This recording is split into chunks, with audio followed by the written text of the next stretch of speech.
And we are recording. 3, 2, 1. Action. Tara Backlund, Jon Hey. Backlund.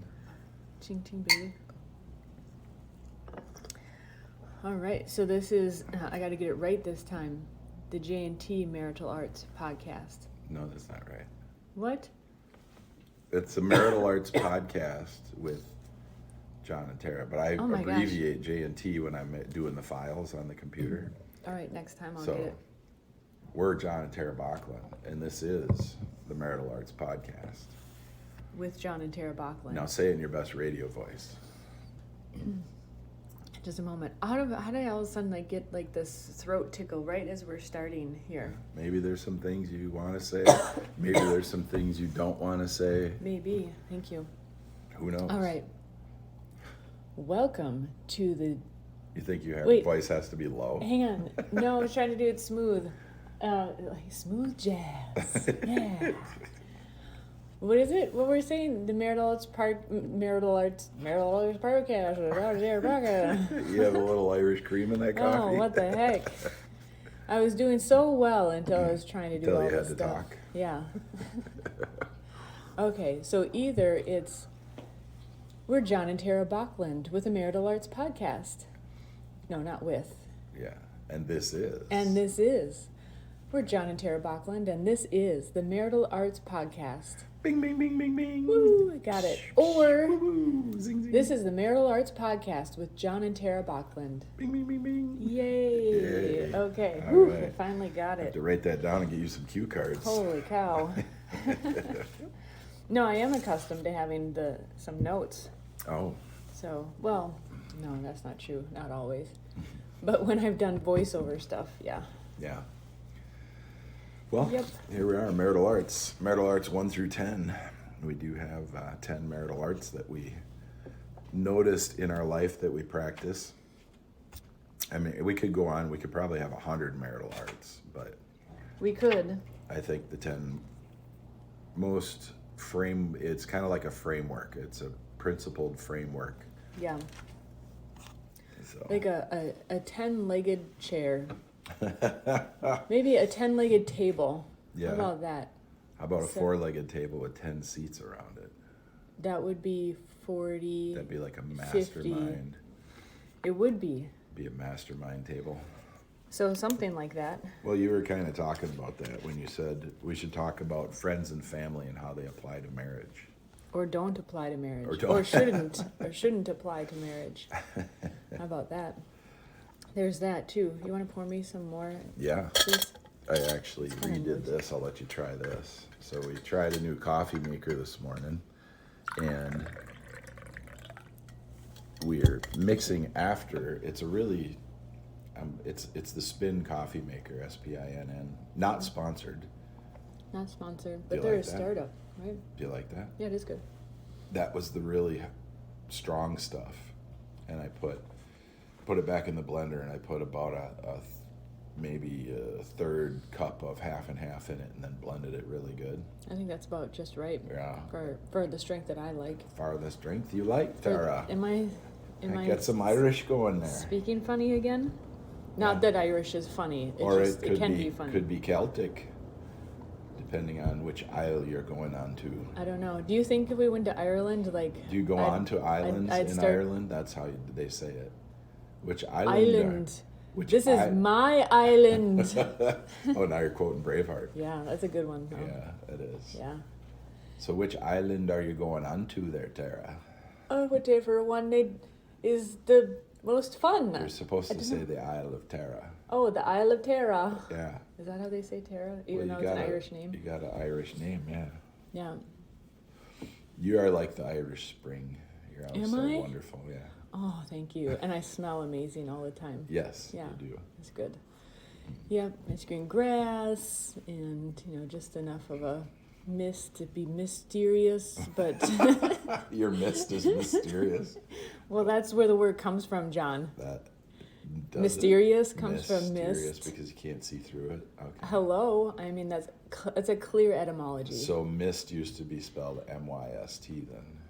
Of course, Why I don't mean, we still all spell those- it that way?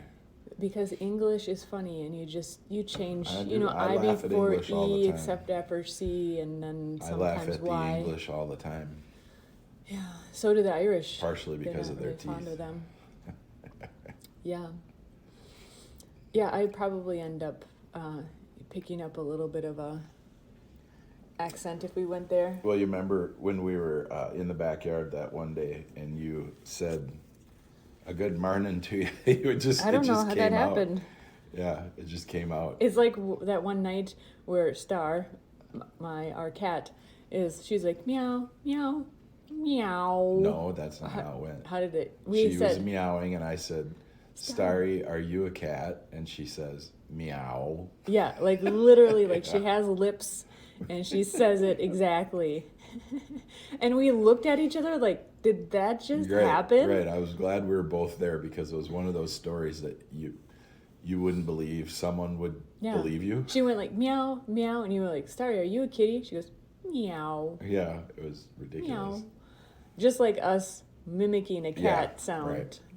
Yeah. She's probably like, just get it right, Well, we're not talking metaphysical animal stories here, but I have watched some things, listened to some people talk about.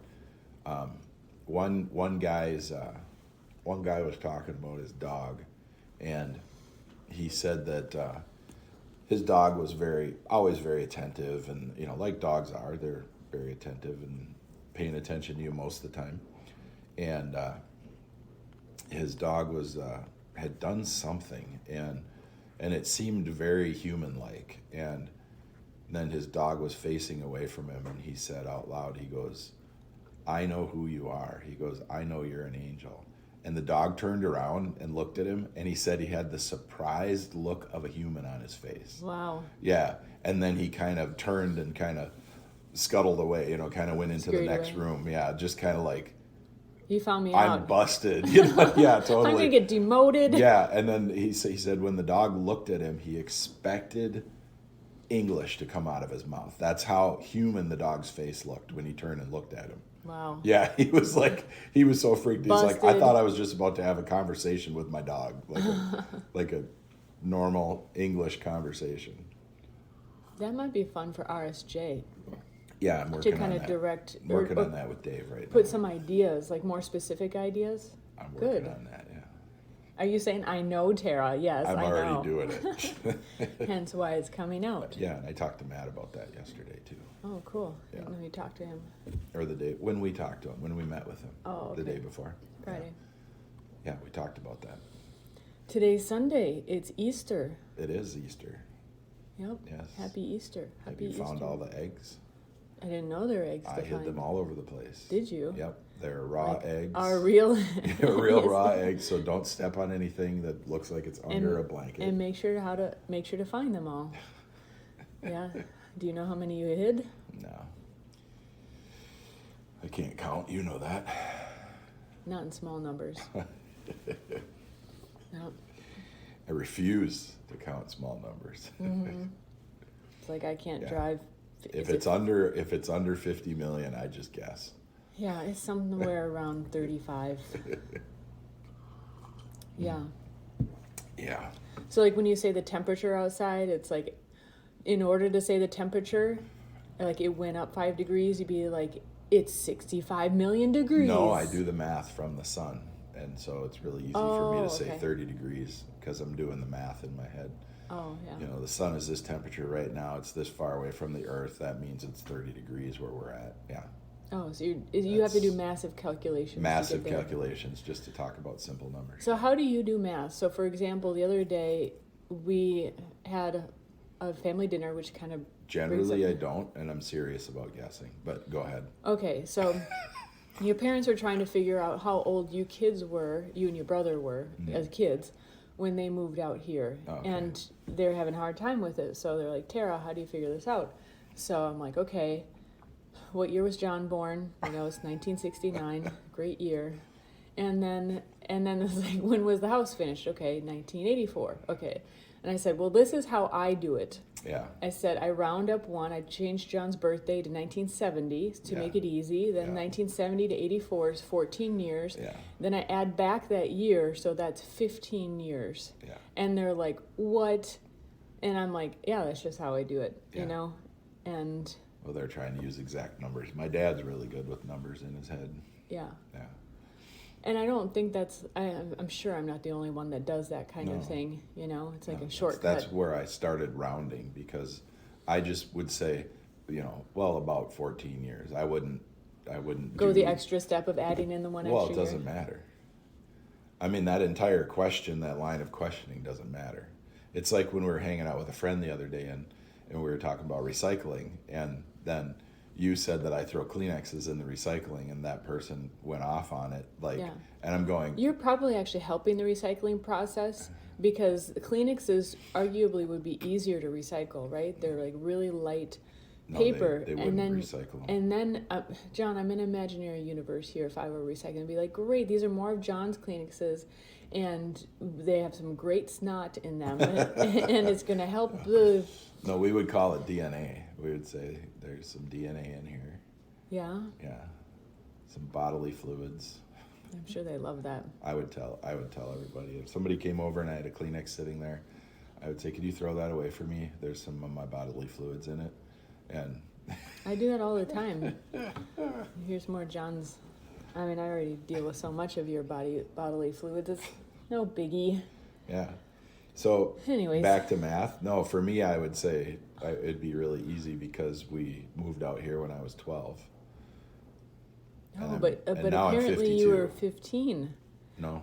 And you keep saying 12, and I'm like, well, I thought that you guys started building in 1981 or 82, because that's around the time I was born, and that's previous math, how we figured it out. So I don't know, your parents changing the date? Because I swear they used to say that they bought 15, because I was young. I got mono. The year we moved out here, I got mono, and what grade did you start when you got out here? I was in 8th grade. Okay, but you repeated a year, and that's that's another story that we have a theory. Your mom says she was surprised. Like I need to hold back. I was... Because you're a smart guy, and I'm sure as a kid you're pretty smart. You're just goofing off and stuff. My parents... Okay, I will tell the story. Oh, my parents thought... Yeah. Because I was going to a private school. My parents thought that the transition from private to public would be easier if I repeated the grade that I just went through, which was about the most terrible plan in the world. But your mom said that you agreed to it. Like the counselor or something said... I didn't know. Said... Yeah, I suppose who knows? You don't... I mean, you want to do the same thing again this year? Okay. Yeah. You know, you're just a kid, right? I mean, and we didn't have... I mean, in my neighborhood, we had bullies, but in the school, there wasn't many bullies. When I was in the public school, it was really bad. In the public school, and we lived in in Coon Rapids, and the school was really bad. The teachers were terrible. I mean, that was where the teacher told the entire class there's no Santa Claus, and you had 30 kids screaming and wailing, and they had to bring all the parents. A parent had to come and pick up every single, all their kids, or every kid had to have their parents come and pick them up. So anyway, that's how you would say that. And yeah, so the school system was terrible. The kids were terrible, probably a result partially of the school system. And then that was during the time when all the divorces started. So we lived in a neighborhood where there was probably 80 homes, 85 homes. And every family in the neighborhood went through a divorce except 2. Wow. My parents and my friend's parents. And my friend, his dad beat him mercilessly. I mean, he would pound on him like a UFC fighter. If you watch UFC and they got full mount, I was riding my bike one day and came around the corner and his dad was sitting on him in the yard, pounding on him. And and I started crying and screaming, and I rode as fast as I could, and I was screaming at him, and his dad got up and came right at me. And I swerved and turned, and I was like, "Run, Ricky, run!" And of course, Ricky ran into his own house. Oh. I'm like, oh yeah. Like that's programming. Oh man, yeah. His dad was so abusive, but they stayed married. But yeah, I'll beat you if you stay here. I'll beat you if you leave. Oh right. Yeah. I mean, there was so much trauma. I didn't know that word then, of course, but it was the kids were attacking, the parents were cheating. It was just it was a middle class neighborhood, all white. There was one family where the dad was from Saudi Arabia, but they were all. Everybody else was white, and the whole place was just falling apart. It was crazy. You know what I find interesting? And then my parents put me in the private school because that was a real respite, for me. And by the time I was 14, I read the Bible all the way through in the private. It was a private Christian school. I read the Bible all the way through because they said, "Well, we're going to read the Bible this year," and I just started reading because I was a voracious reader. And my comprehension was off the charts. So I did 8th grade there, and then I did 8th grade in Hutchinson again. Mm-hmm. And that wasn't a good idea. I was small, though. Mm-hmm. So it was a good idea in that respect because all the other kids would have been a lot bigger than me.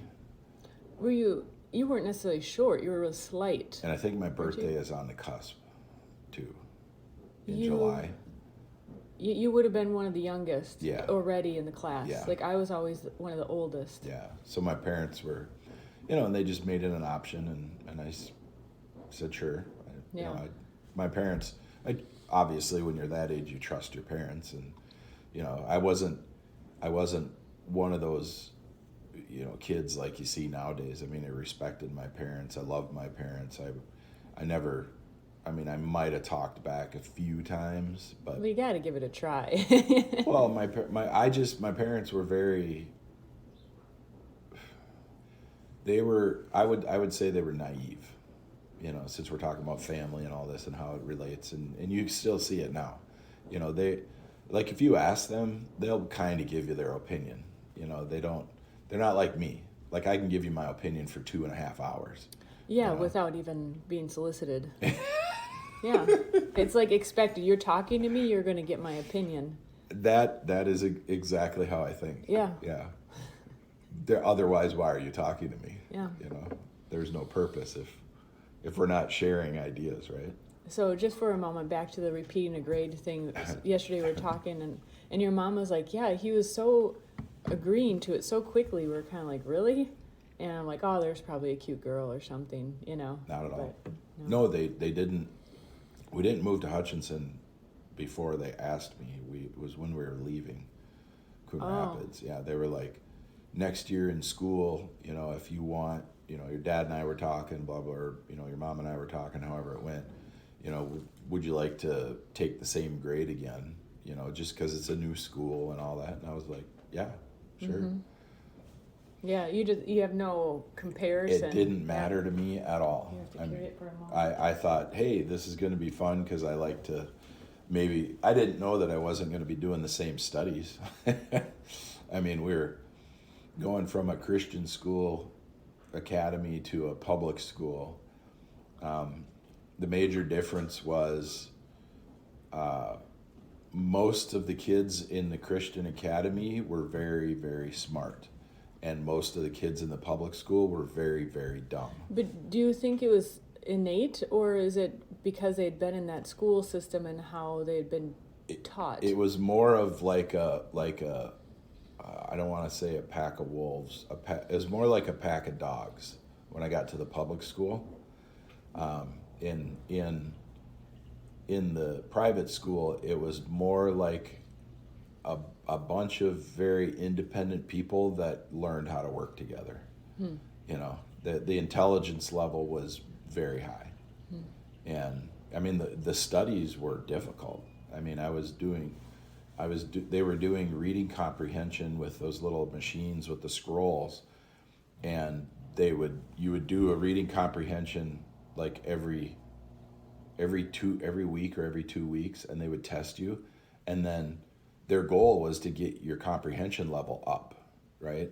So then they would, the machine, they would set the speed, so it's amount of words per minute going by, and then they test your comprehension. If your comprehension was good, they turn up the speed. And that's when I cranked the speed all the way, and my comprehension, I was speed reading and I didn't know it. Yeah. And because your brain just absorbs what you see. And so I just cranked, and I went through scroll after scroll after scroll really fast. And they were like, because I was loading them myself, and the front of the machine would open up, and you'd grab a new scroll and put it in and just feed the paper to the other scroll and then hit go, and and they came in and they were like, "What are you doing?" And I'm like, "I'm just going through everything." They're like, "You can't do that." And I'm like, "Well, I am." And then they tested me, and I tested out of everything. My comprehension was, I think it was like a college junior when I was in 7th grade, high school. That school was more, I think, like high schools would have been 40 years ago when they were college level. Well, I really saw it when I went to Brazil, and they put me in the same. Actually, it's because their seasons are different, and their school year's a little bit different. I technically went in the grade lower, and they were a little bit younger than me. It was a very good private school, so that's, there's a difference there. It wasn't a public school by any means, and I got there, I'm like, oh, I do AP classes at home, and, which are like college level stuff. And I got there, and they're doing the roots and square root calculations by hand, and, they're just trying to teach the theory to us in our schools and teach you how to do it on a calculator. But they're actually teaching them how to do that kind of calculation. How to do the long form. Yeah. And it's like, holy moly. I felt dumb there. I even learned more about English in those classes when we had English class than at home. Did that help you learn languages then too? What helped me with languages was, first of all, I was already really curious about it. I was just fascinated. Even before I could get into language in a class, I was already fascinated, knew some German words and stuff. So I actually think that learning German first helped me with language, because the structure of the sentences and the grammar is so precise in German, and they have different cases, they have a number of variations that it makes other languages quite simple. And so, like, even in Portuguese, they would complain about all the conjugations, and I'm like, well, actually, it's almost as complicated as German, but actually, well, not really. And so it wasn't that big of a deal, but it was like a puzzle to me. Yeah. So I already had an interest, and then it was like, oh, there's a form, this has a recipe. Yeah.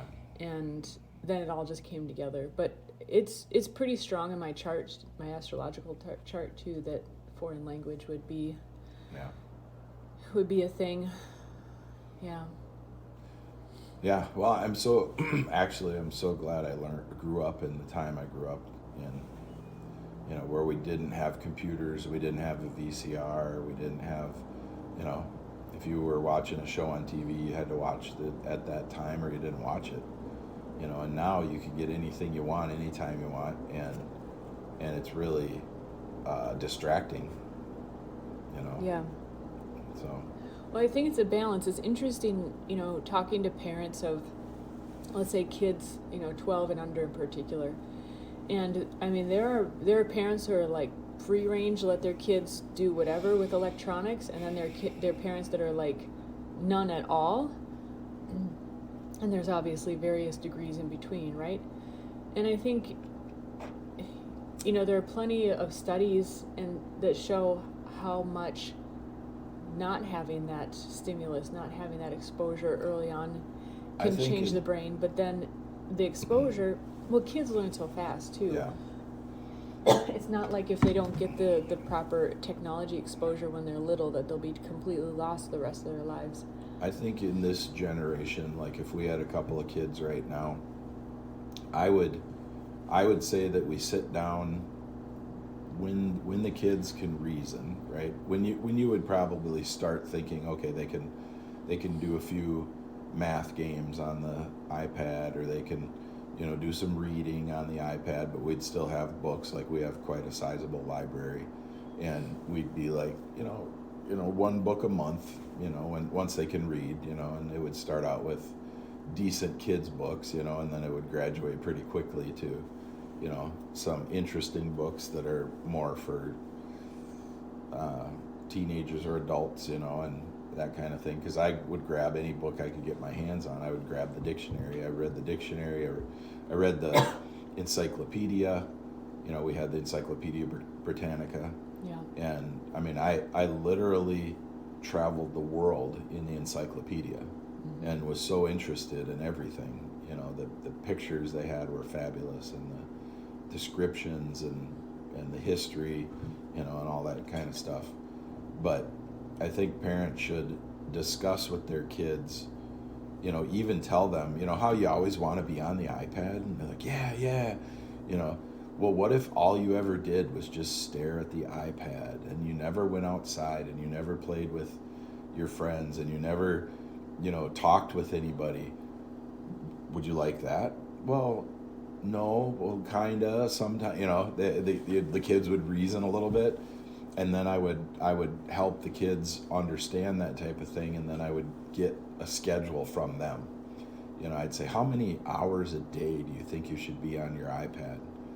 And then I would separate it from learning games to fun games, and I would separate it from, and then if you're going to be a well-rounded, balanced person, somebody that knows a lot, what do you think you should do? Should we go to the museum? Should we go to another state and visit a historic place in a park, maybe where there's dinosaurs buried, and just really engage them and be like, yeah, we should do that too, and then I'd be like, all right, well, you can plan the trip, Yeah. And I'd say, get on your iPad and look it up, dinosaur find in Kansas or whatever, and really engage them. And then I would get, how many hours a day do you think you should be doing things on the iPad that aren't helping you, that are just kind of fun, and in my mind, it would come down to maybe an hour or two, and then I would say, okay, well, let's set a schedule together, and do all that. And then it would be like, they would be their idea, because I'd let them come up with 90% of it, and then step in as a parent and go, well, 3 hours is a little much. Let's start with one and see what happens. The monitor says it's been on average. Let's figure out the average. Right. So I think that's what parents should do nowadays, because of the ubiquity of the screens and the stuff, and just to know that your kids are going to be seeing porn at a very young age, and if they have an iPad, you can parental control them. You can do whatever you want. I was listening to Joe Rogan, and he said his youngest daughter tricked his wife and turned on screen record while his wife put in the password for her so she could use her iPad for her couple hours, and so she got the password, and they caught her. Yeah. But you think kids are not gonna sneak, Oh, man. because they're looking you square in the eyes and being truthful and honest with you. Mm-hmm. Mom, I'd like my hour. Can you put in the password? And the mom didn't know enough to look up in the left-hand corner and see that little record thing going. Yeah. That's sharp. Well, I suppose once one kid figured it out too, they're like, they tell this is- everyone. Yeah. Yeah. Stinkers. Yeah. So Yeah. anyway, that's, we see it a lot. It's nice, when we go to certain places and the parents, the kids aren't on any devices, because the parents are like, we're not doing that, while guests are here or stuff like that, Yeah. So. Well, especially at times like that. I mean, Well, it's good to go places and find people that can interact, yeah, you know, because there's so many that can't now. yeah. So you wanted to talk about friends, and then you brought up school and I know, we just, friends yeah. and family. I had a topic in mind just so that we would have something to, you know, but we happened to just come up with a bunch of other things that I think were pretty interesting too. Yeah. Yeah. So yeah, moving to Hutchinson when we did, 32 years ago now? 33, 34-ish. Something like that. Yeah. Yeah, I repeated the grade, and then in my senior year, I quit school, and then I came back 2 years later and got my GED and scored in the top, 3% of my class as far as grades. I don't know how they applied that to the whole thing, but maybe they just said it to make me feel good. Yeah.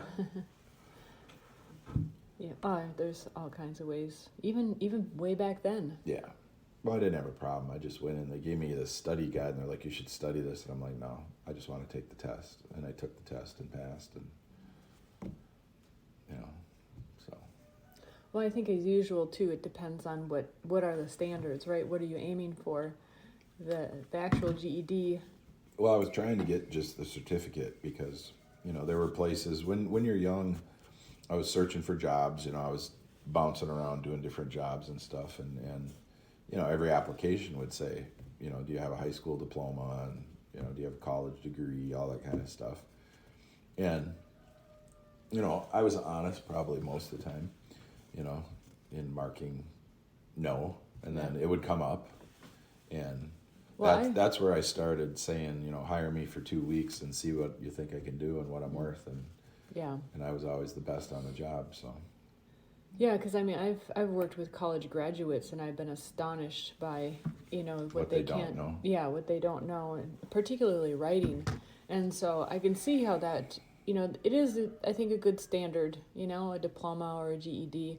It just. I don't think it is, but okay. If they can get through high school and college and not know, then how is the diploma a good standard? Well, it's going to obviously depend on, which schools and so forth. I'm like, holy cow. But, at least they've seen or heard about certain things. Anyways. That's the idea. But the idea, the idea of the school system is to make everybody the same, to standardize everything and get people prepared for that,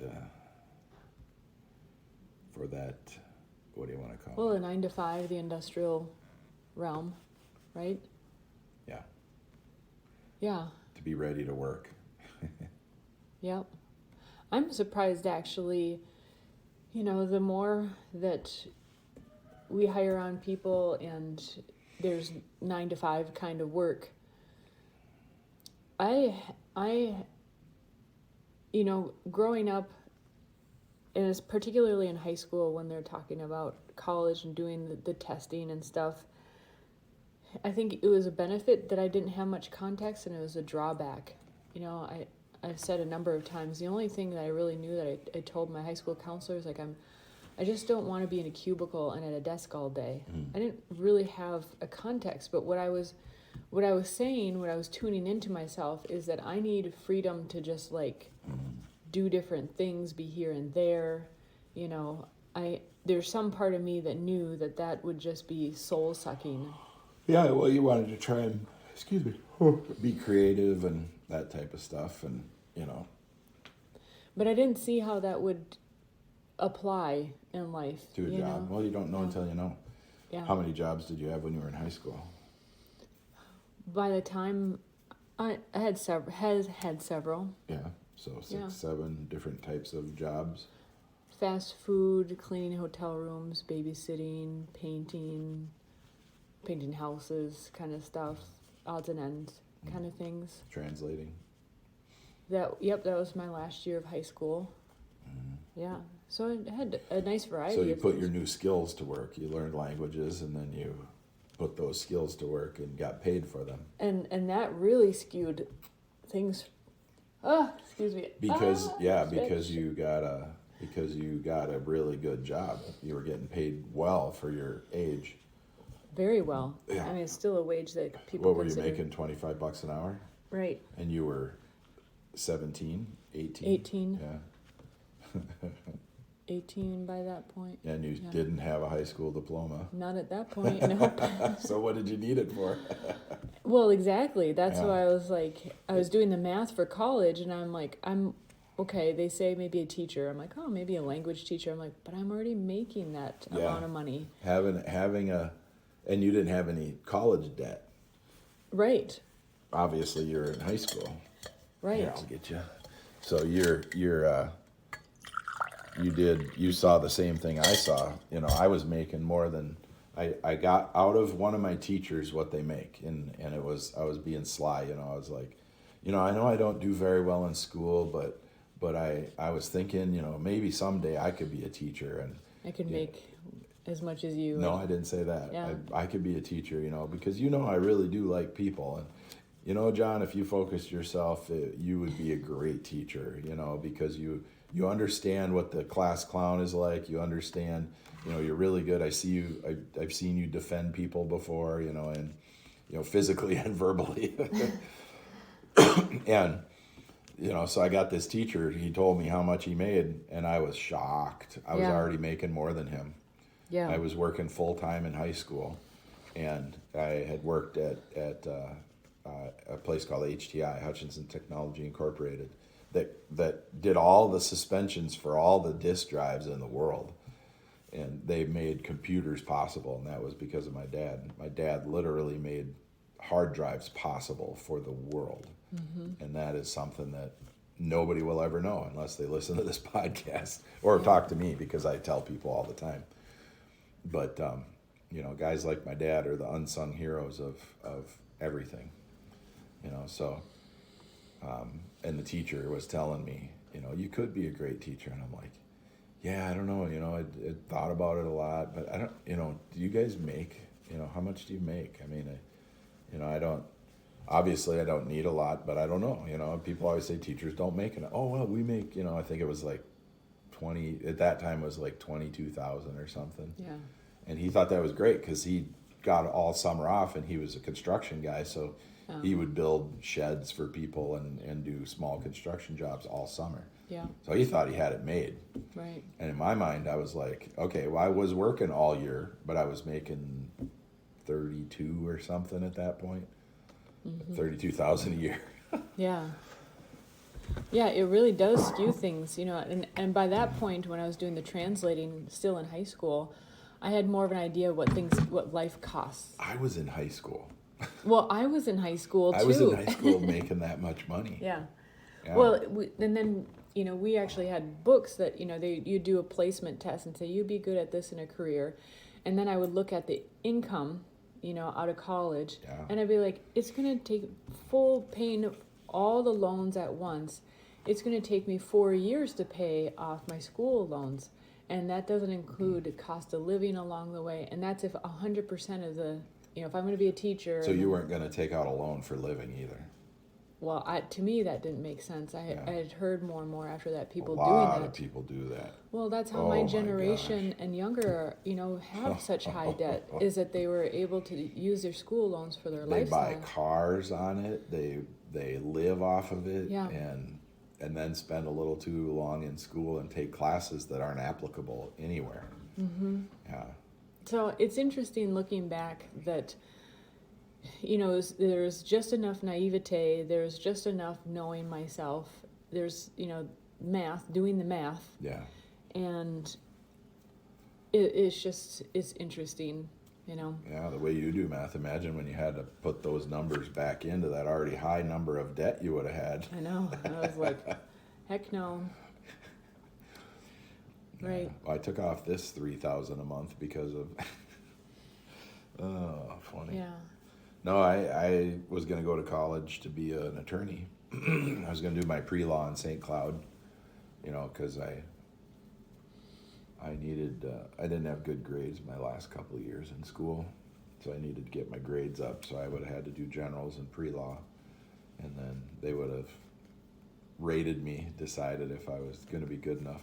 What probably would have happened was I probably wouldn't have lasted the entire time, and I probably would have gotten out of school and taken the bar exam on my own and passed and become an attorney without a degree. Yeah, you'd be the rogue one. I could see that. Yeah.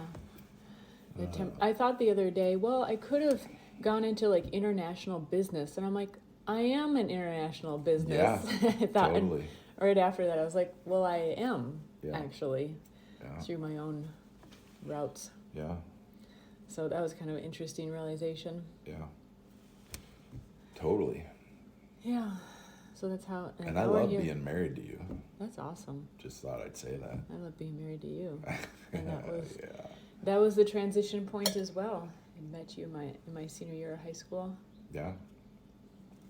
Yeah. I remember you saying, do you think I should go to college? And I'm like, I think you should do whatever it is you want to do. Yeah, but if I go to college, I've looked in New Mexico. Yeah. And you were like, but then I'd be down there and you'd be up here. And I told you, I said, I'll move down there and I'll open up a martial arts studio, and you can go to school and I'll teach. And you were like, oh, and I think you probably fell in love with me even more at that point, because you're like, he'll go with me? What? You said in your little girly voice. What? Yes. He'll go with me? It was before I got my wifey voice. That's a good one. No, you were trying to get me to help you make the decision not to go to school, and I wouldn't do that. Yeah. I'd been around long enough to know you don't make decisions for other people because they'll regret it and resent you. Well, especially such big ones. I mean, if you're helping them figure out which dinner they should get, that's one thing, but life decisions is another. Yeah. Very different. Yeah, but you were a studious person in high school, and studious kids like to go to college.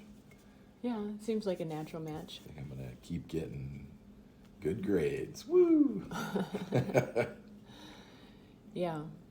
Well, I think us starting a business right away together helped, because it was like it was something to learn, and I already saw like, okay, this applies to life. It's like, if I'm preparing for life in college, well, I'm jumping into life.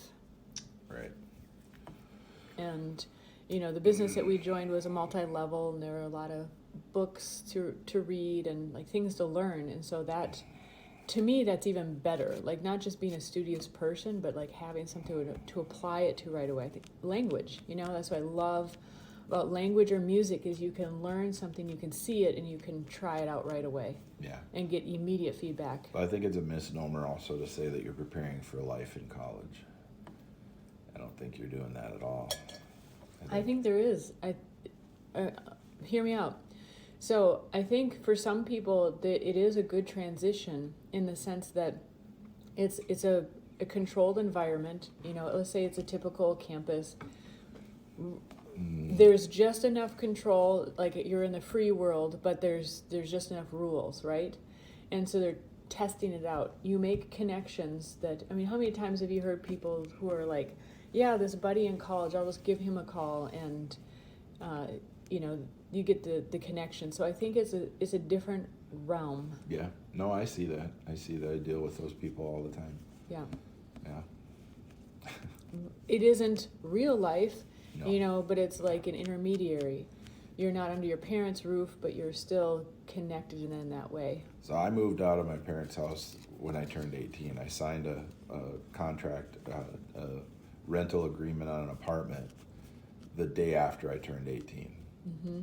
And then I moved out and got an apartment, and that was the best. That was the best thing. Yeah. And why was it the best? Because I was on my own. I was living on my own. I was independent. I had to make my money. I had to go to my job. Were you knowing that you were going to be a dad at that point? Yeah, I was prepared for real life. Yeah. So you're kind of preparing yourself. Well, maybe. Yes. Yeah. Well, I had to work. Yeah. But you have to work if you have responsibility, no matter what the responsibility is, right? if you have a car loan, if you have to pay insurance, if you have an apartment, if you have a kid, if you get married young, you have to support yourself and the things that you're doing and the people in your life, right? Yeah. So that's why I can't nowadays say that I don't begrudge anybody for going to college because of the amount of problems that we have, because as a country, the amount of debt, the amount of unemployed college graduates, the amount of people moving back home to live in their parents' basement because they can't afford anything. You're saying you can't say that you wouldn't? I can't say that I don't begrudge people or the system. So I saying think that the system has taken advantage of the people, and the people took advantage of the system.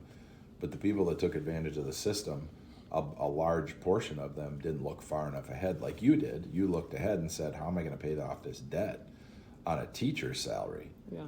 Because they're just offering you, well, you could get this loan, you could get this grant, you could get this, you could borrow this money from here and this money from there, and it's just a flurry of, you're going to have money, and that's how they get you. Mm-hmm. And then, you can't go through a bankruptcy and write off school debt. And so you're stuck. Yeah, and I didn't know that at that time. There's no way out. Yeah. And I just expected it's that I'd not be like you paying use it. a bankruptcy to get out of school debt. No. But if a person is going to be destitute and can't support themselves, then that's usually when a bankruptcy comes about. I've heard of people filing bankruptcy for $15,000. That doesn't make any sense to me, but yeah. Yep. So, the system has worked against the people, and the people thought they were working the system, but then now there's a lot of people stuck. And then we start hearing, hey, government, pay off our debt. Well, there's no debt. The government can't pay off debt. The people pay in taxes, and the government uses the taxes to not pay off the debt, but just take it off the books, and that devalues the money supply and all that kind of stuff. I don't really want to go too far into economics right now, but it's not a good thing. I mean, you couldn't run your household like the government runs things for 10 minutes, Mm-hmm. And so. Now you and I differ a bit. We got into a college talk and education talk more than what I was proposing earlier, but that's okay. I think you and I differ in opinions where you said you have said before you'd like to put all universities out of business. I don't know that I said that. Yeah. I'm not saying put them. Oh. Except for maybe trade schools and stuff like that. Oh man. Well, we make a lot less stuff than we used to make here in America, and we're suffering for it. I didn't want to get into economics, so. Okay, what else would you talk about then? Well, it's if we go down too far down rabbit holes, our recording is going to be, unless somebody emails us and says, I really want you to talk about what you think about it, that kind of thing, but. College and economics. Unless you want me to really talk about it, but I don't. Well, change the topic. It's not something that I have to. Giraffes sure. in Kenya. All right. Okay. Are there giraffes in Kenya? Have you ever seen how long their tongues are? Well, if they have such a long neck, don't you think they would super need long to have... tongue? Yeah. Yeah. Like they use the tongue, they wrap around a branch and they strip all the leaves off with it. Kind of like a corkscrew. There must be other animals that do that too. But, yeah. Well, what else would you like to talk about? Ducks have a spiral penis. Okay. Speaking of spirals. Funny. We learned the other day that the state bird, the loon, when it goes south in the winter, it's all black. And when it comes up for the summer, it changes colors. It gets spots. It gets the white spots. They're kind of stripes in a way too. They have both, yeah. Yeah, and then it has a green sheen. It's the zebra leopard bird of Minnesota. Zebra leopard. Yeah. So are we running out of steam here? Or? No, I have another topic Oh, that's good. from the I was thinking originally we'd Bring talk it. about. So, How family affects marriage. So you got married young, yeah. you know. I got married young, but I also got divorced young, and you married me young. And I'm 12 years older than you. You were 19 when we got married. And your family wasn't very helpful after we got married.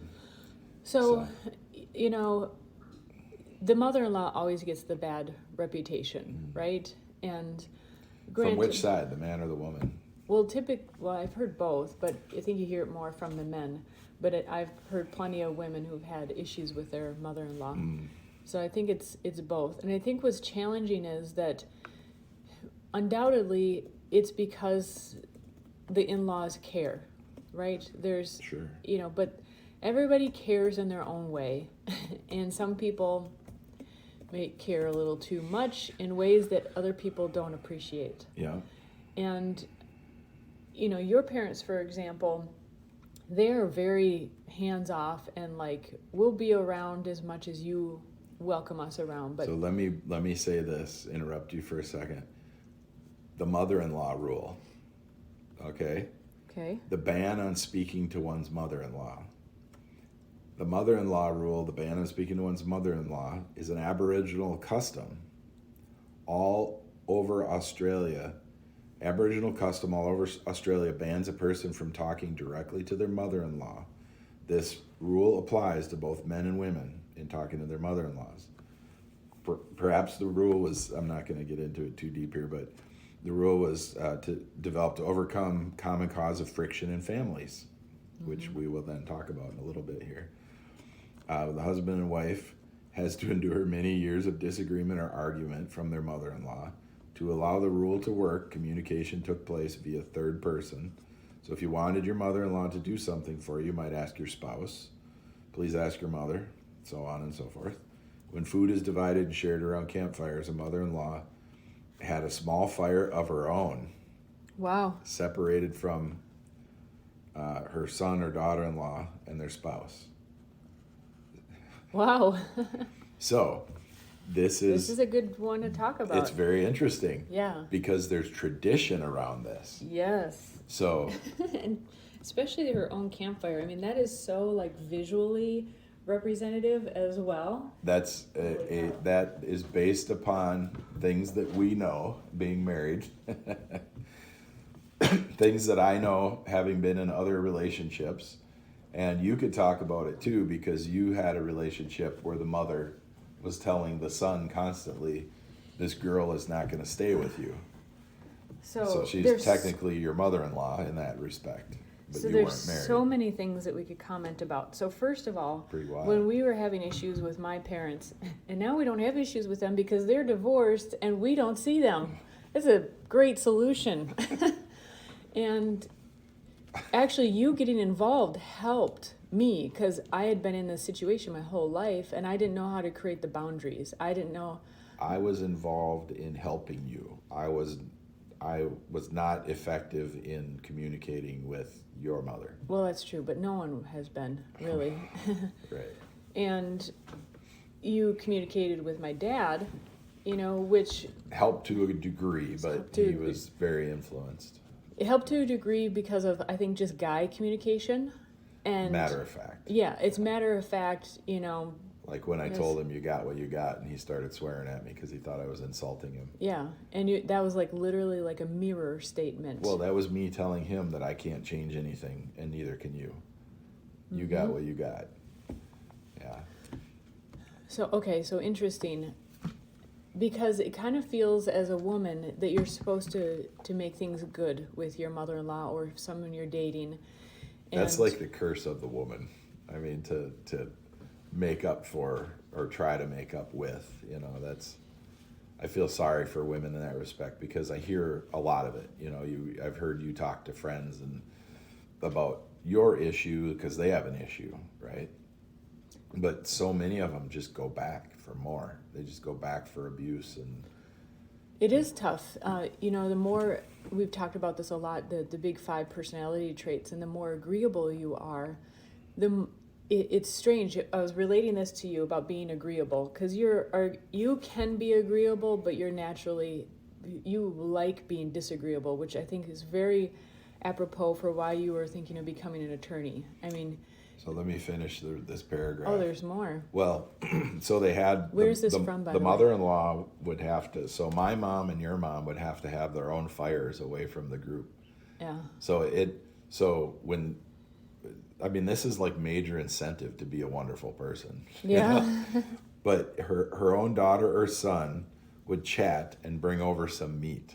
So she wouldn't even be getting any food. It would be like you would have to, if your mom wasn't being decent, you would be like, let her go hunt her own meat. You know, I mean, you would have to bring her, or perhaps the grandchild would sit. So Yeah. they weren't even getting to talk to In the group.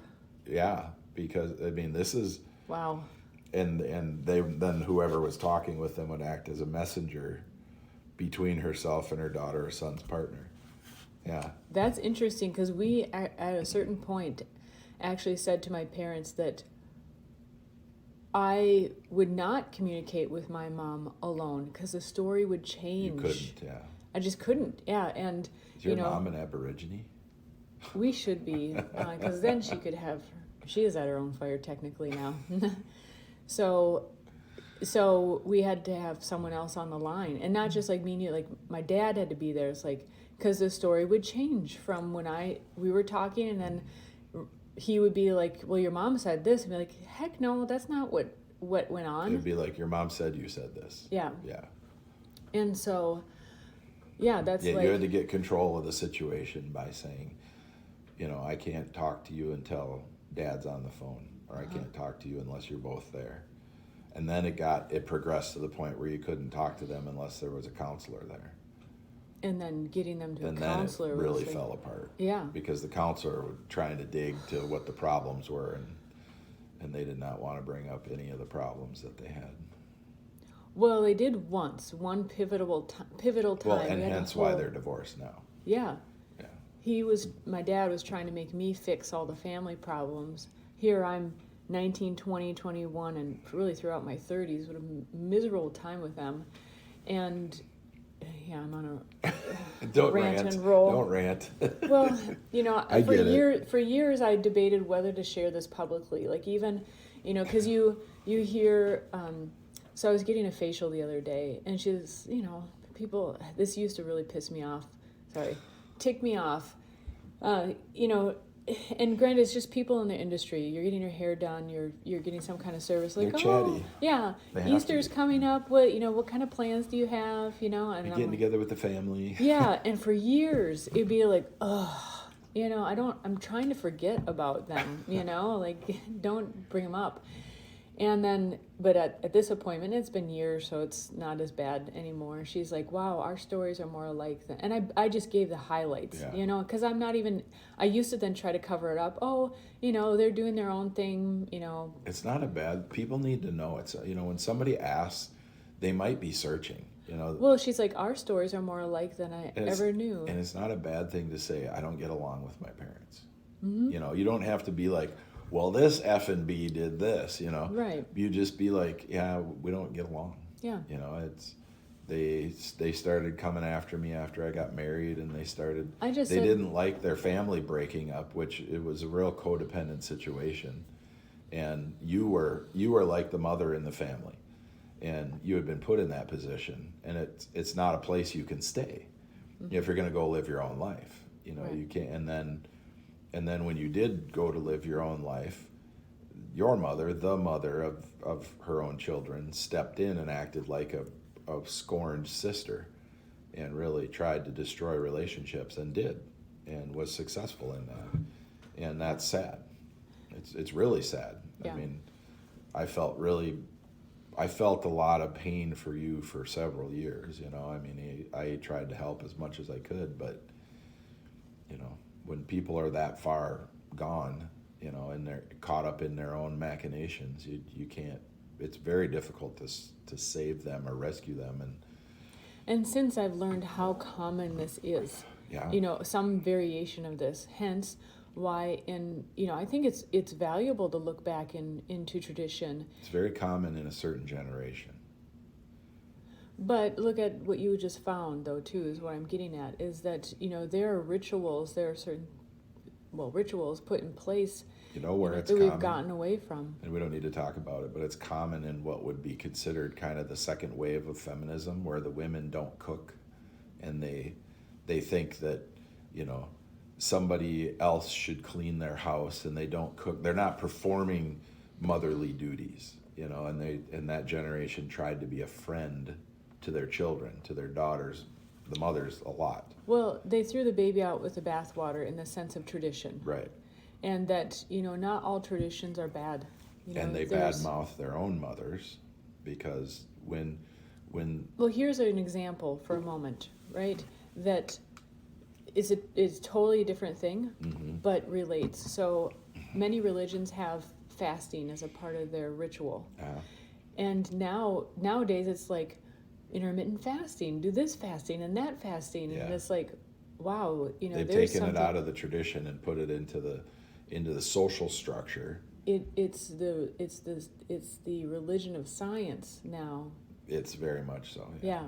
So anyways, but how did religions know that? If religion is invalid, and I think a lot of religion is invalid because it's just made by humans, right? I think mystical experiences and metaphysical experiences are the things that spawn religion, right? Somebody has a mystical experience with a burning bush, and they say it was God, and they say this and that, and maybe it was ancestors, maybe it was your higher self, maybe, nobody knows. So you then develop, okay, what was I doing when that happened? Oh, I remember I had been fasting per se because I was hungry, starving, didn't have food for 15 days, and I think that's how the first fasting, they felt so incredible after not eating for a certain amount of days that they were like, oh, this is a good practice. Yeah. And now it's science says, oh, this is good for you, this is good for you, this is good for you. And if you look back in history, religions were already doing that. Yeah. So science is catching up with religion. So hence you're reading about the Aboriginal traditions, and it seems harsh. Yeah. Science is the millennials yelling at their parents saying, you don't know anything. And so it's fascinating to me how many of these things that were in traditions, the wisdom, it seems like a ridiculous thing, but I mean, how many people would be how much trouble? Okay, so we live very comfortably in the United States, right? Very, very comfortably. I wouldn't have it any other way. But how uncomfortable is it living in the bush in Australia? And if you've got a problem-causing mother-in-law, oh my God, or two of them, because each of their childs got married to, and then now you got two of them coming at you, right? Yeah. Thankfully, my mom is who she is. She took over and became a surrogate mother to you, and a very, very calm. Well, you say took over, but that's not the right word. Oh, she well, was you can available. Yeah, because take over makes it sound like the in-law type, stereotype. No, she made herself available and was very willing, open, and receptive to being a surrogate mother kind of role. She's there for whatever you needed and to talk or whatever. Yeah, that's all She didn't forcefully step in, not at all. Right. Yeah. So I think but at times she was really shocked too at the things that were going on. Yeah. Because there was a lot of stuff directed at her early on. Yeah. Yeah. Well, your mom is a very combative person and likes to cause problems where there are none. She literally has said that herself Well, front of a counselor. You got to listen to what people say. Yes. If people say that they're going to cause problems when there are none, then you got to be careful. And I used to think to myself, if I shared this more publicly, is that the right thing to do, about one's own parents? And I even asked someone who's an elder couple, who's a respectable elder couple who are religious, and I said, what do you think about in the Bible where it says, honor thy mother and father? And it's particularly in my situation, and because they're kind of varying degrees of that, you know? And so I definitely don't want to be dishonoring them, but I think of how many, since I started opening up even just in private with people, and maybe just like with the person Sorry, who's I couldn't do that. who I was getting a facial from, you know, especially at the time where I was really suffering, how helpful it would have been if someone was like, you know, this is what happened to me. And it doesn't even have to be about them like spouting off and like venting their own shite. When it's that personal, it's a process, I think, that, you know, some people will go through the process for 50 years until their parent dies, you know, and you will to a certain degree. Yeah, you will. And I wouldn't wish it on a person that they struggle that entire time. I would hope that there's some place, some way, somehow that they can come out of it, or they have supportive people around them like you've had. But most people that know you would not know how much trouble you've had. They wouldn't believe that you were a pudgy child, that you were overweight. They wouldn't believe that you had problems with your parents, you know, because you have a wonderful demeanor. You're pleasant, you're polite, you're not sarcastic and snarky. You can be if you want to, and sometimes it's a lot of fun to do that with each other, you know. But you don't do that. You're not venomous towards people like you could be if you had taken the example of, you know, some of the women in your family, you know. And so I think it's a process. Obviously,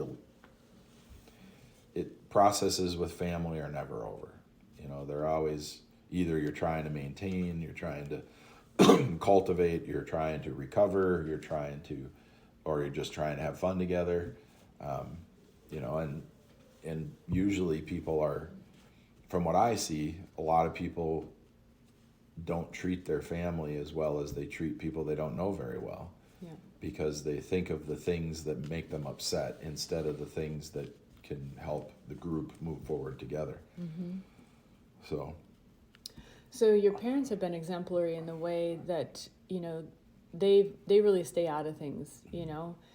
They won't come over unless invited, you know, offer an opinion unless you beg for it. Yeah. You know, I mean, you can even ask them their opinion, and you might get an answer. And so it's really beneficial in the sense that you're not going to likely have an issue, right? From unsolicited advice or, you know, budging in kind of thing. But it's a drawback because sometimes when you're like, no, I actually really want to hear what you think. You know, you have how many more years of experience, and, you know, you've had these experiences, and I want to hear from you. But which would I choose, you know, and even being close to, this is why I put friends on the list too, because I think there's a similar carryover.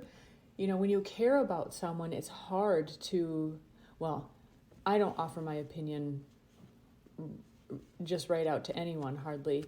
It's freeing. So I've tried it this last time I was talking with my son, and I did not give unsolicited advice. What is freeing then?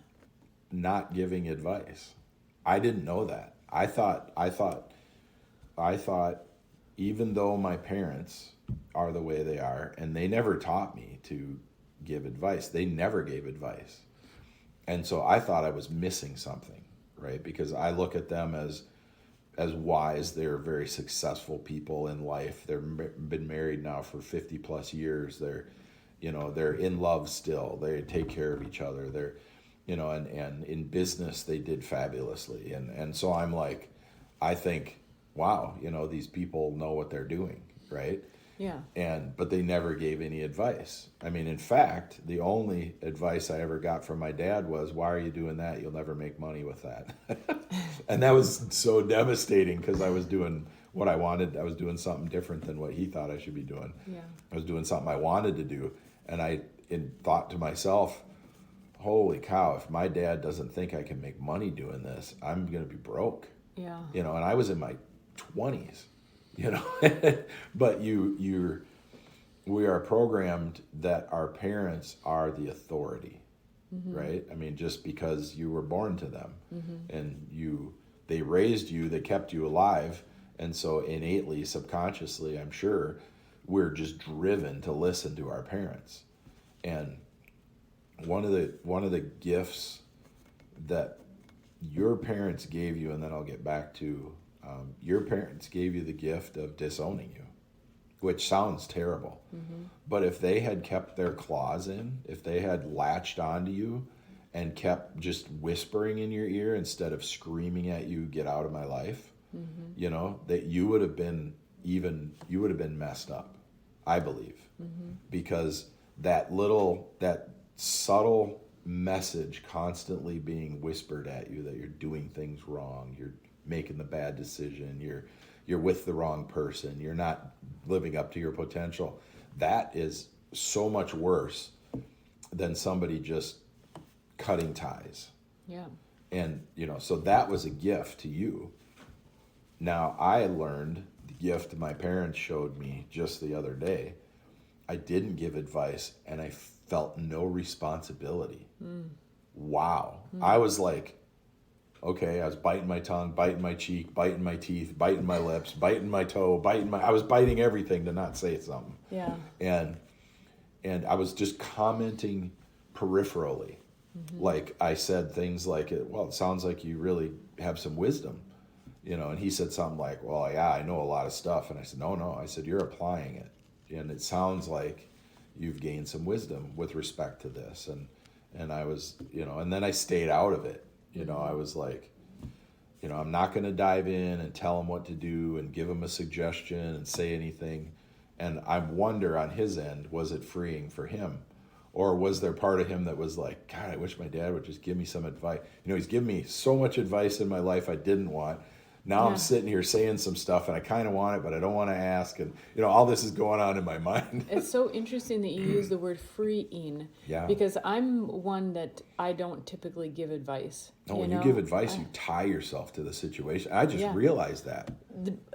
I'm 52 years old. Yeah. So I think I naturally don't want to be tied to the situation. Like, I've got enough shite to deal with. 20 years ago, you could have told me, stop tying yourself to that, John. I'll try to be faster this next time Well, around. now I know. Now you know. Whatever the next thing is, though. Right? But the interpretation on his end, he might not even know it, but normally, I've seen this, and it's very typical. It's not just Justin, but a person would resist. Like, if they get unsolicited advice, it's like the natural tendency is to resist. So if he doesn't have that resistance, it leaves him free to make his own decisions, to not feel influenced. Yeah, I mean, he would listen, and then there was times when he would not listen, and then he would listen, and he would rebel, and then he would say, just shut up, don't tell me what to do, you know. And I never stopped. I mean, I was just like, I'm not doing my responsibility as a father if I'm not telling you a different thought, you know, like you're thinking this, and I'm going, oh my God, you're driving into a wood chipper, you know. Hey, don't swerve to the right, you know, don't go into the wood chipper, you know, or hit the brakes, stop, you know. I thought I was if I didn't give advice, I thought I was not being a good father. But then I look at my father, who never gave me any advice, and I'm like, I think he's a great father, you know, because he left me alone to make my decisions and probably rolled his eyes all the time, and maybe I saw some of that. I can't stand it when people roll their eyes at me. So maybe I saw that a few times, but it's amazing how our parents influence us no matter what they do. You know, no matter if they do something or they don't do something. Yeah. You know, in your mind, it's like you have your own judge, right? You judge yourself, at least I do. I have my own judge, that my conscience is talking to me constantly. But there's also a place for each of my parents, you know, like as I'm making decisions, you know, and most of it is, I'm excited if I have something good happen because I can share it. And there's like a place for that, like in my mind, like, you know, I'm going to get to tell Tara this, I'm going to get to tell my parents this, I'm going to get to share, and, you know, because this is so exciting. Well, primarily because I put the responsibility on myself to take care of my parents and you, and and we do it together now. You're running a company, we do, and so it's like that's like a heavy responsibility, right? Even when things are going great, it's still a weight. You're still like, okay, all your decisions are predicated on what's good for everybody. I would argue that you actually knew that giving one's opinion would tie them in responsibility, because you said specifically just not too long ago that you would not offer advice to me based upon whether to go to school or not. Yeah, but I didn't. I consciously wasn't saying that in my mind. I just knew, don't tell her what to do. So it depends on the person. You're not my son, though. You're not. Yeah. Yeah, it does depend. It depends on the person. And that's what's challenging about families. Yeah. We have so many blind spots. You were around them your whole life, or they've been around you your whole life, and so you have these ways, like you said, would work really well when you're working together, because you'd basically not have nonverbal communication that could work great, but can also work really poorly. Yeah. Interesting. Yeah, well, that's why we do these talks, right? We get places that we didn't know we were going to get. Yeah. So speaking of realizations, here's a different tangent, but of realizations. I think those who have a prominent, in their astrology, their sun, moon, or rising sign is ruled by Mars. So I'm a Scorpio, so that's ruled by Mars. But I know it's like Scorpios and Aries people in particular, or if they have a stellium in Aries, for example, their natural tendency is to resist initially. And it might seem combative, it might seem defensive. And I've noticed this about myself. I'm like, why, anyways, I just kind of naturally resist initially. And I think that's a pattern. And so it's helpful, and I'm even making note for myself to be aware of, not just resisting right away, and then working with people if they seem to kind of defend or push back right away, to just ease off, and then it'll probably change later on, but it's just a natural reaction for them as well to resist. Interesting. Yeah.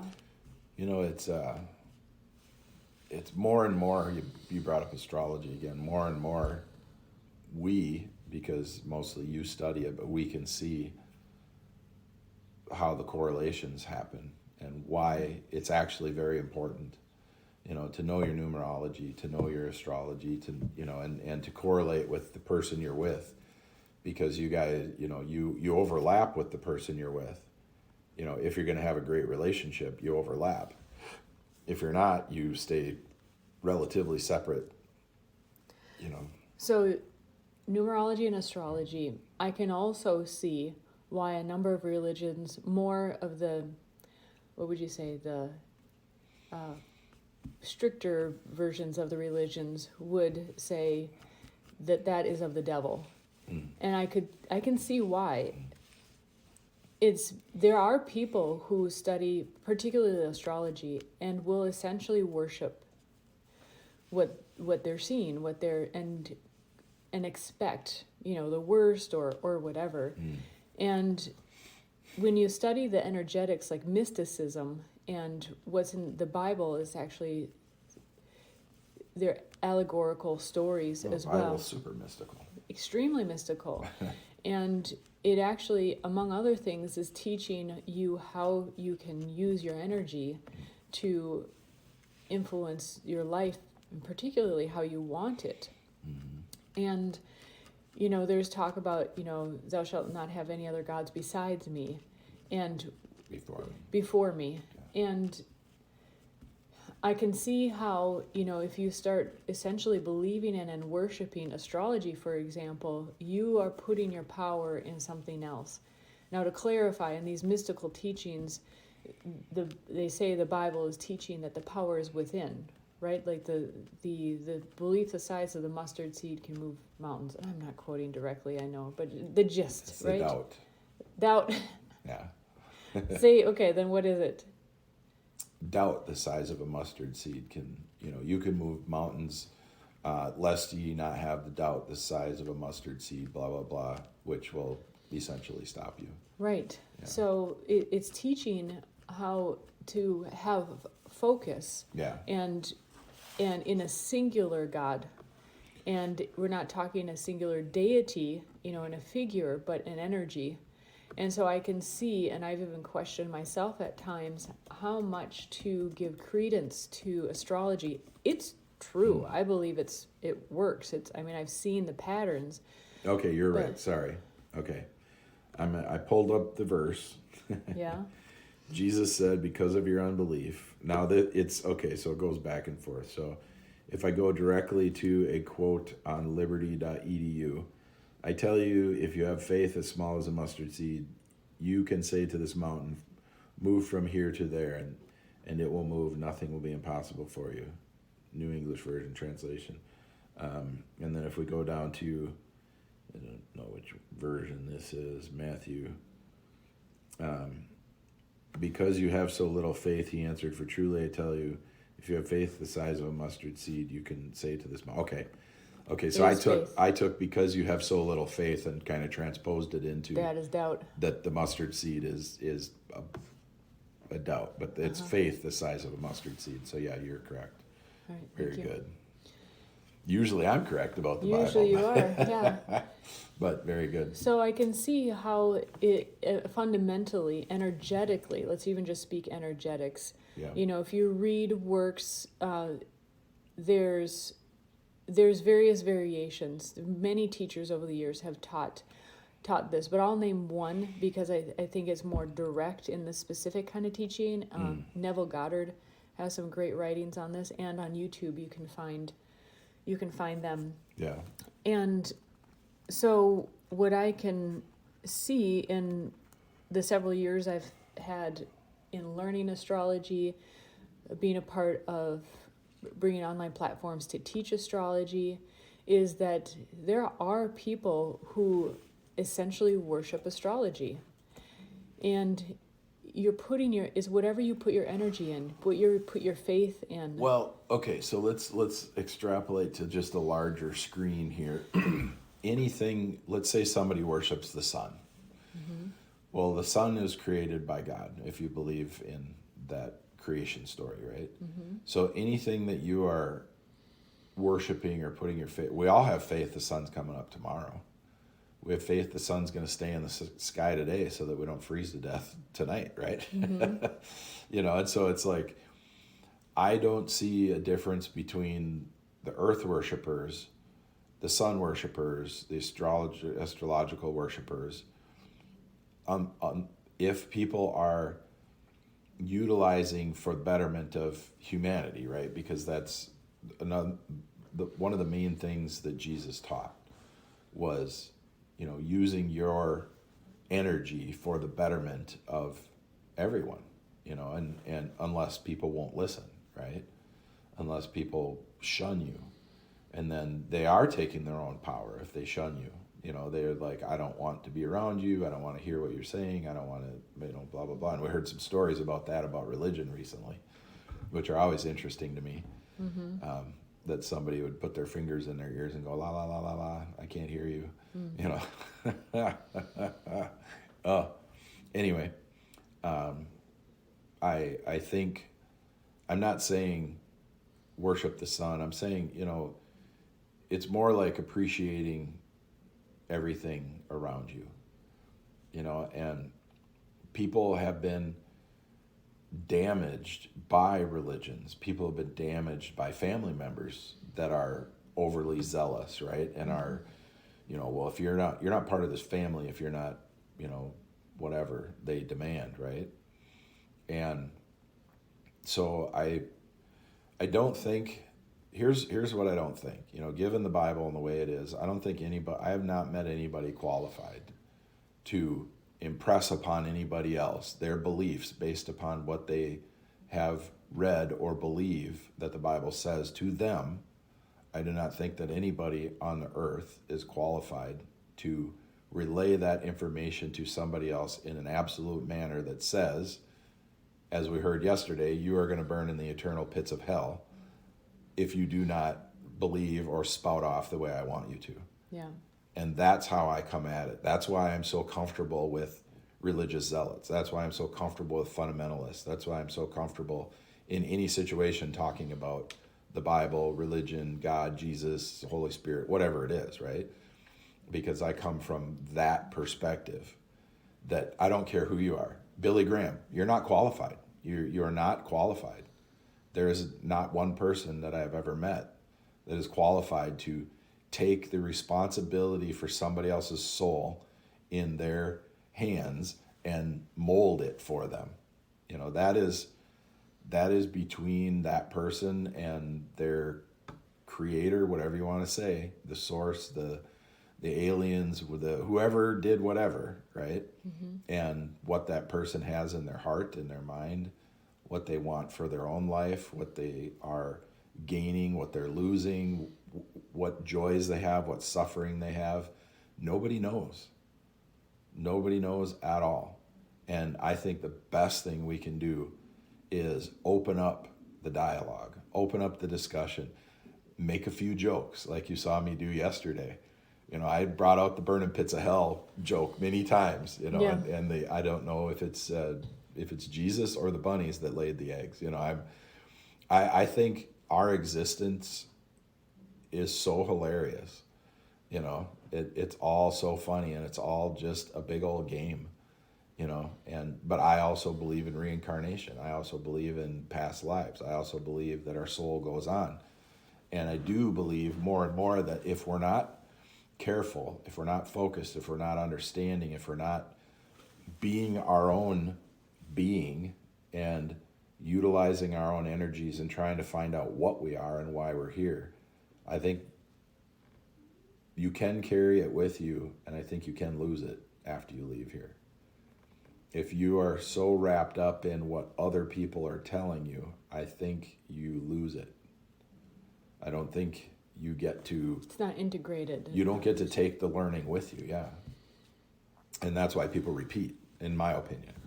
So I'm not arguing for or against. This is just like some interesting things that have come to mind. And so we discussed this morning I think that's the clip of the day. Yeah. You take that out and put it on Facebook.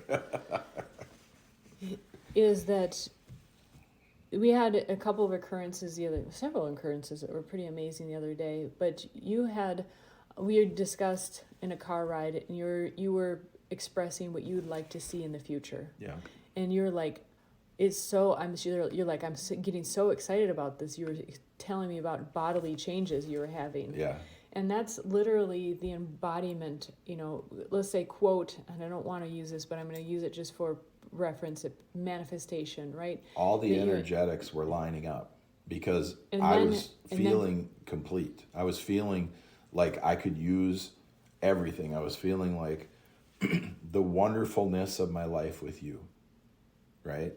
I was feeling that I can use, in this endeavor, I can use my capabilities as a human being, as a metaphysical, spiritual embodiment of the mental, the physical, and the spiritual, that I would be able to utilize everything that I am, that I could become, that I could, and then have the, you know, that money is not an object, that time, I can compress time, and I can, you know, and I just, everything was coming together, and I felt very, very, I don't know what the term is. I felt complete. Yeah. I felt like if I can do this way, I can make such a difference and be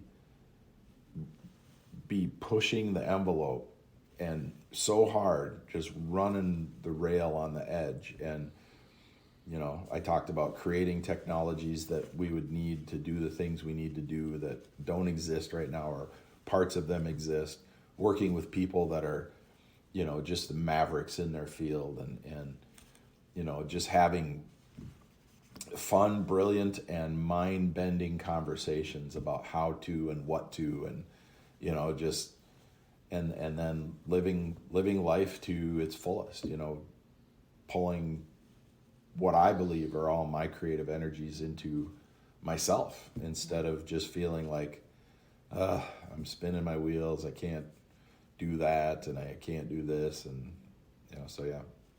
So you're actually kind of proving a point that I'm not really trying to prove, but you feel like you saw a manifestation happening. Here's what I'm saying is, well, because of a couple other things that we can't say. There are a couple of things we can't say, but so I was raised Catholic, Catholic light, but enough to be like, thou shalt not have other gods besides me, and some things really driven in. Yeah. Although you learned a lot of great principles. There were great principles in life. Yeah. Fortunately, I think I got some really good things from it personally. Yeah. But you weren't a cute enough young boy to be molested by the priest, so. I need to keep going with my train of thought here. So there's a naturalness in me. There's a natural tendency in me to go, is this like a sin, right? Mm-hmm. And as we know, the etymology of sin is to be off the mark. Miss the target. Miss the target in archery terms is where it comes from. Yeah. And that's just it, too. To hit a target, you need to have everything in line. You have to be super focused. You have to also relax. You have to be in alignment. What I'm saying is that astrology, you're looking at a bunch of different things. Mm-hmm. And there are many people who know astrology. They're like, I'm not going to do this then, or I can't because this has happened, or that's not in my astrology. I mean, I'm guilty of it to a certain degree. I construct some of our launches, business-wise and stuff, around what is or is not going on in astrology coming up. And what I'm saying is, and you proved it just in what you were saying, is you're like, I was all in alignment. I was embodying it. It was all coming together. I was feeling it. And I think that what it means is thou shalt not have any other gods besides me. Before me. Why that's got to be in one of the variations. Okay. And I think that's why, is because if you're believing in Jupiter doing its thing, or if you're believing in Mercury retrograde and what it's doing, you're putting that doubt in, right? And what Jesus taught and what the Bible teaches, and depending on which variations, and again, there are plenty of people who have taught the mysticism of the Bible. And it's about being in alignment. It's about that focus, right? That complete belief, that faith, the size of the mustard seed. That you shall not have any other God before me. Okay. You shall not make for yourself an idol in the form of anything in the heavens above or on the earth below. But there's also in the Bible, how did the wise men find baby Jesus? And they followed the stars. They followed the stars. Which a lot of people nowadays say was a UFO. But also, you can look historically. The thing that convinces me about astrology, here's my thing about astrology. Energies move, energies shift. The sun comes up, you get warm. The sun comes down, you get cold. Yeah. That's energy. If there's a full moon, you can't sleep. There's a full moon, I can't sleep. Yeah. But you can walk at night, right? So it's energy. There's light, there's frequency, there's waves, so the sun, the heat from the sun is energy. When you look historically at events on the earth, and then you look at the astrology, and you can see historically, okay, there were 7 planets lined up when that happened. Mm-hmm. And then you can go back to when those 7 planets lined up previously, and you could look at the history. Yeah. And so historically you can, now, I don't think people are very good at predicting the future. I don't think we're supposed to be able to do that. Okay? And I think as soon as somebody does it changes. Yeah. Because there's energy coming in at that time, right? They're like, oh, these 7 planets are lining up again. There's going to be this. So this is on that tangent of prediction. So I work with an astrologer who's like, I'm really good at predictions, but I don't do them. And she said why in a couple reasons. But also there are a lot of astrologers, particularly on YouTube, who are doing some kind of prediction. And here's where I think the religious thing comes into it for me. And it's not like an internal battle. This is just like a curious thought to me. And it's because I've seen people who, like, they become addicted. You know, like, what's going to happen? What's in it, you know, in my future, and what's in it in the world future? And so it becomes another God. Well, I think this has been a really good recording. I How do about too. you? Yeah. And you were going to say something else, but yeah, I don't remember, but maybe it's a good point to Yeah. wrap it up. Well, we could go on for a long time, Yeah. as we do. We're going to wrap it up and go get some food, and we're going to keep talking. Well, it may be appropriate for Easter Day, and one of the holidays that actually moves. Oh, yeah. There's something also about astrology and certain holidays. You can look it up. And supposedly the Virgin Mary actually being an astrological event where Virgo was on the horizon at that day and time. Mm. So anyways, fun stuff, interesting stuff. And I think the lesson of it overall for me, though, is whatever it is, you know, to me, the lesson is being mindful of where your energy is going. That, and for me, it's don't be afraid. You know, I don't think that anything about, you know, if you want to talk about God, I grew up in a Lutheran environment, and there wasn't as much hellfire and brimstone, but there was, you know, that, you know, you got to be saved, you got to be all this and that, and I think people should understand what that means to other people, you know, but I don't think there's anything to fear with God. I don't think. I read the Old Testament. Yeah, that was a lot of hellfire and brimstone. Well, that's the interpretation of the times, and there was a lot of superstition. Mm-hmm. And you still get that now. I mean, people now, they're superstitious about science. I mean, people will do crazy things to their body because science says so, you know, and it's like, I think we always have a lot of really young, inexperienced souls on the earth, along with having maybe not so many experienced souls, you know, and it is the plight of the inexperienced to go through their situations and learn, you know, and hopefully they turn to people that seem a little bit more rational and say, why do you do that way? Why would you do this? How come you don't do that? You know, and I think that's very valuable, and there's not so much of that going on nowadays. You said it's important to know why people believe that, you know, that there are some people that believe in the eternal.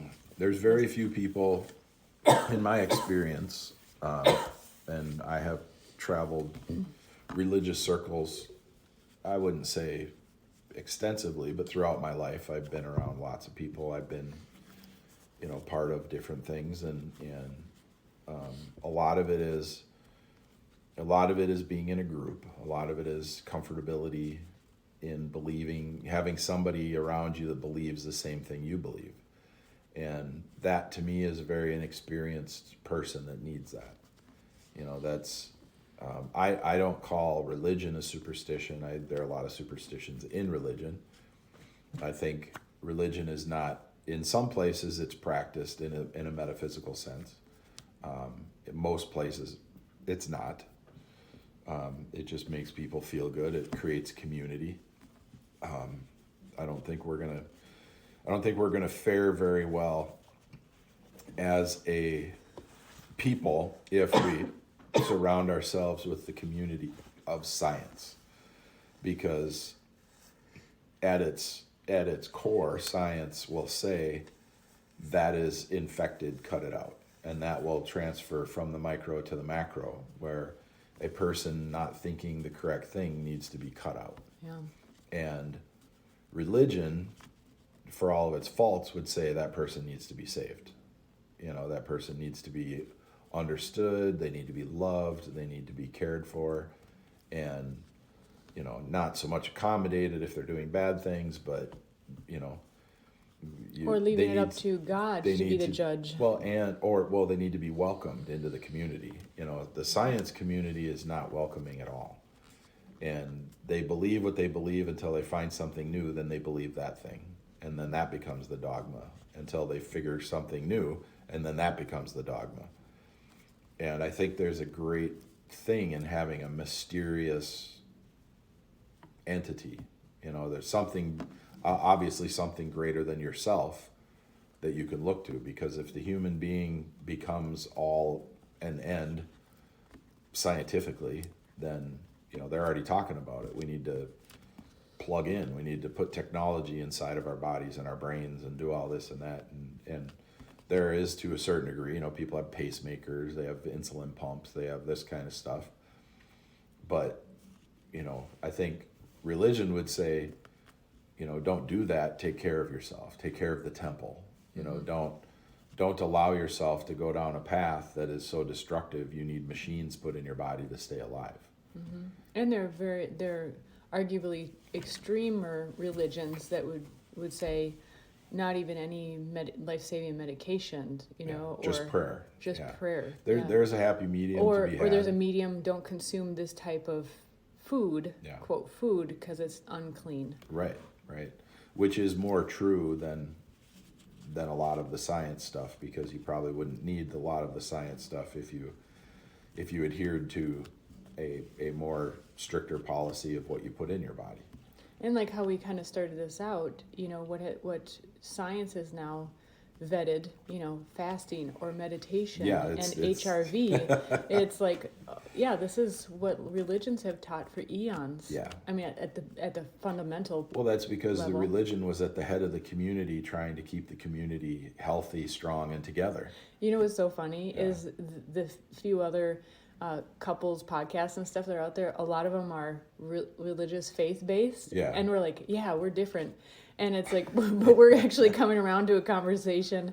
I mean, it's more mystical and spiritual as well, but I just kind of find it amusing that don't worry, that's not necessarily our platform. We just have these conversations. Okay, so I grew up Lutheran. I don't eat beef or pork, and I joke when people say, why don't you eat pork? And I say, well, it's my Muslim heritage, or it's my, I joke about it, and I found that those two things did not help me. And, I was what back then they would call a crazy person. Now they call them extreme athletes, motocross, snowcross, that kind of stuff.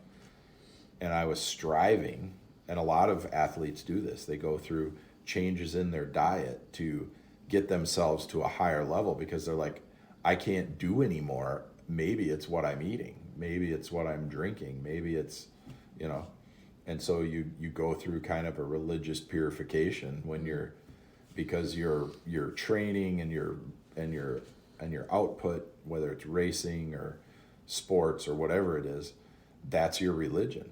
That you live it, you are it, and so you go through this. You don't eat certain number of hours before you perform. That's like a fast, right? It's like you don't want to be your body to be putting energy into digestion when you need all of it for the extreme expenditure you're going to do, and so I didn't do any food stuff because of religion. I did it because of the performance I wanted to see as a human being.